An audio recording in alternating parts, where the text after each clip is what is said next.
Hello' guys, পবিত্ৰ ভাদ মাহ বুলি আমি গৈ আছোঁ ঢেকীয়াখোৱা বৰনামঘৰলৈ। ঢেকীয়াখোৱা বৰনামঘৰলৈ গৈ থাকোঁতেই আমি ফাৰ্ষ্টতে পাম এখন তোৰণ, আৰু এই তোৰণখনৰ মাজেদি অলপ দূৰ গৈয়ে পাম আমাৰ ঢেকীয়াখোৱা বৰনামঘৰটো। এফালে লগৰজনী আৰু লগৰটোৰ সৈতে আনেৰক নেওচি গৈ পালোঁ আমি ঢেকীয়াখোৱা বৰনামঘৰ। ফাৰ্ষ্টতে গৈ পাই দেখোঁ এটা যি সুন্দৰ পৰিৱেশ, চাৰিওফালে দোকান আৰু বজাৰ আৰু ঘৰ। আমি দোকান এখনতে চাকি বন্তি ধূপ ধূনা লৈ ভৰি হাতকেইটা ধুই নামঘৰলৈ বুলি প্ৰৱেশ কৰিলোঁ চাকি জ্বলাবলৈ।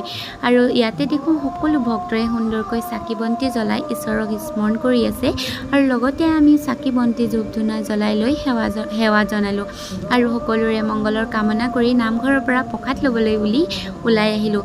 অৱশ্যে প্ৰসাদ ল'বলৈ আমাৰ বহু পৰ সময় ৰ'ব লগা হ'ল, যিহেতু লাইন পাতি প্ৰসাদ লৈছে, আৰু আমি তেনেকৈ অৱশেষত প্ৰসাদো ল'লোঁ আৰু ভাবিলোঁ যে ইয়াতে আমি ভাতো খাই যাওঁ। শুনিছোঁ আজিলৈকে হয়তো খাই পোৱা নাই, ইয়াত বোলে ভাতকেইটা বহুত তৃপ্তি আৰু বহুত সোৱাদ হয়।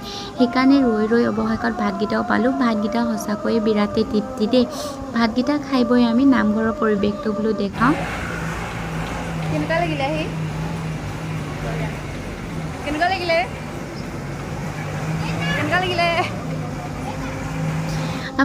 এফালে আমাৰ নামঘৰটো বহুত বেছি ভাল লাগিলে ইয়াতে থাকি, আৰু আপোনালোককো চাৰিওফালৰ পৰিৱেশটো দেখাওঁ বুলি আমি ভিডিঅ' কৰাত ব্যস্ত। এফালে বহুপৰ হৈছিলেগৈ, 12 মান বাজিছিলেগৈ। সেইকাৰণে ভাবিলোঁ আমিও সোনকালে ওলাই দিব লাগে, কাৰণ যিহেতু আমি যোৰহাটলৈকে আহিব লাগিব। আৰু ইয়াতে ভাদ মাহ, যিহেতু ইয়াত ভক্তৰ অলপ আগমন বেছিয়ে হয়, ভাদ মাহত অৱশ্যে বেছি হয়।